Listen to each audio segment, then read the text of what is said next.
Lesson 4. Lesson 4 talks about the diagnostic criteria for the differences in alcohol abuse, alcohol dependence, and binge drinking. That's what I want us to concentrate on first, at least. You will see on page 3 of the assignment that I actually list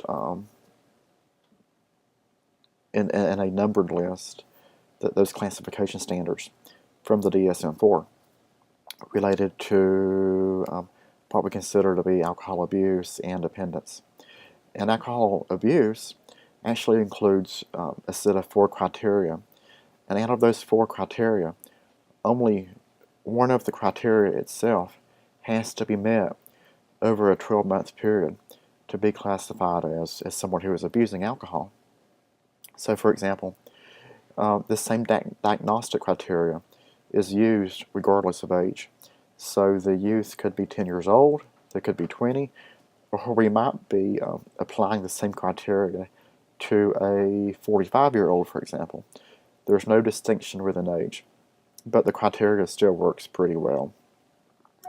The first being role impairment, meaning the person is failing to complete certain life roles, such as being successful at school or at home or even at work. The second factor is hazardous use, meaning the person is maybe driving or operating heavy machinery or playing sports in a high school setting while under the influence of substances. The third possible problem is legal issues excuse me, related to alcohol use. And fourth is social problems or interpersonal problems with friends or family. So again, all 4 of these criteria do not have to be met. Only one of the criteria has to be met to satisfy the abuse diagnosis. Only one over a 12-month period of time.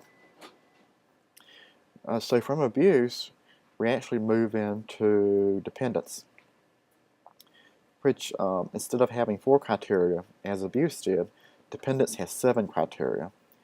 And for dependence, for someone to meet the classification for alcohol dependence, 3 criteria, 3 of the 7 have to be met over a 12-month period of time. So the first set is tolerance, meaning the person has to drink more and more of alcohol in this case to receive the same effect. Again, many folks, I've said, I think in prior lessons, think that tolerance is a good thing. Actually, tolerance is our body telling us that we're drinking too much or using too much. So that first criteria is that we have to use more and more of the same drug to get to the same level of high or state of being drunk.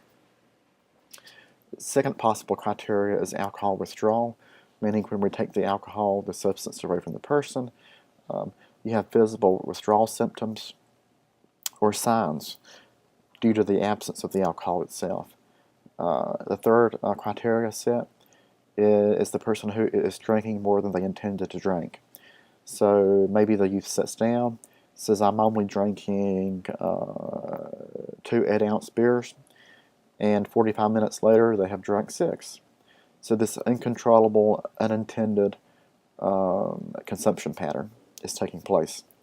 The fourth item is unsuccessful attempts to cut down use.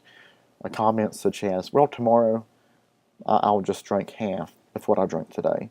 Then next week I'll drink even less, and the next week even less. And the person starts telling themselves they can cut down, but reality is they cannot cut down on their consumption patterns. The fifth item is excessive time spent attempting to obtain alcohol. So this could be trying to find ways for older adults who can buy alcohol for the underage minor.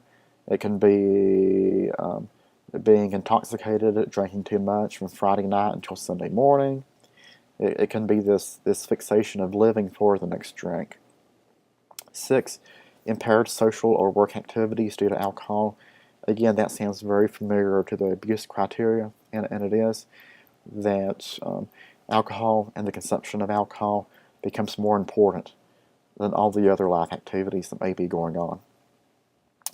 And the seventh issue, use despite having physical and psychological consequences, meaning that there's bad stuff happening to us physically. The alcohol may be making us sick, or psychologically, or bouts of depression or anxiety may be increasing due to the use. But even with those side effects and symptoms, we choose to continue using. And again, for dependence, all of those items does not have to be met. Only 3 criteria must be met over the 1 year period. And again, when you see the chart on page 3, all this will begin to make some sense. I've also included a small video, it's about 4 minutes long, on the dangers of binge drinking. Binge drinking is a significant issue, especially for adolescents and college age youth, and the actual definition of what is binge drinking. And it's quite a detailed description, but generally it's at least for a male consumes more than 5 standard drinks over a 2-hour period of time.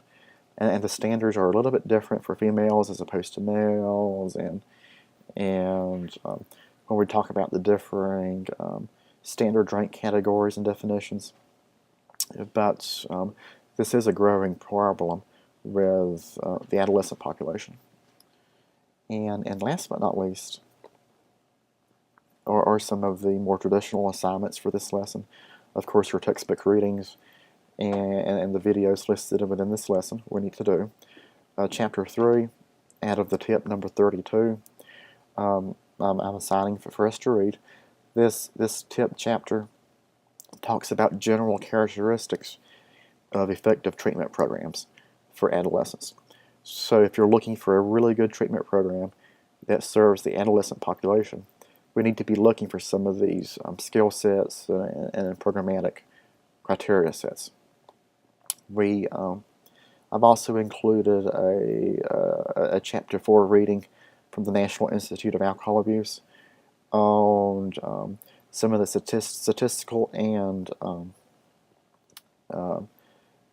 demographic information on younger adults specific to alcohol.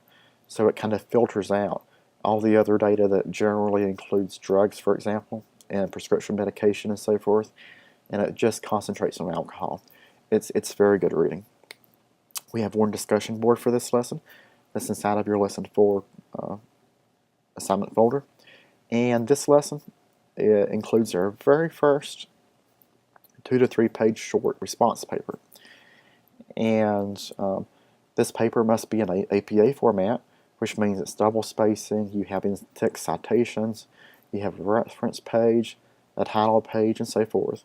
The general APA standards. If you need assistance with the APA standards, I can refer you to some resources or contact the Writing Center.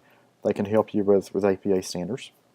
But APA standard formatting is generally a requirement of all human services and social science programs. So if this is your first experiment, it will not be your last.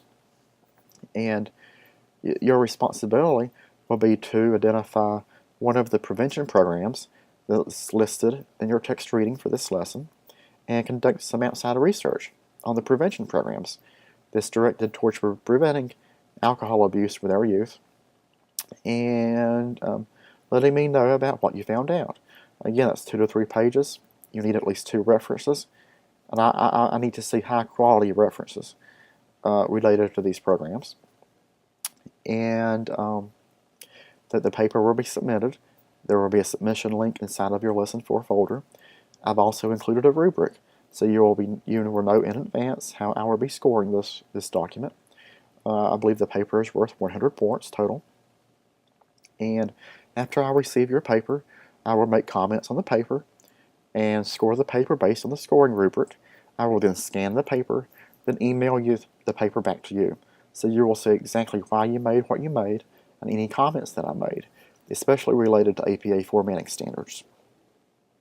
Again, this paper is due at the same time as your Lesson 4 due date. If you have any questions about the paper, please let me know, and I will be happy to try to answer those. Take care.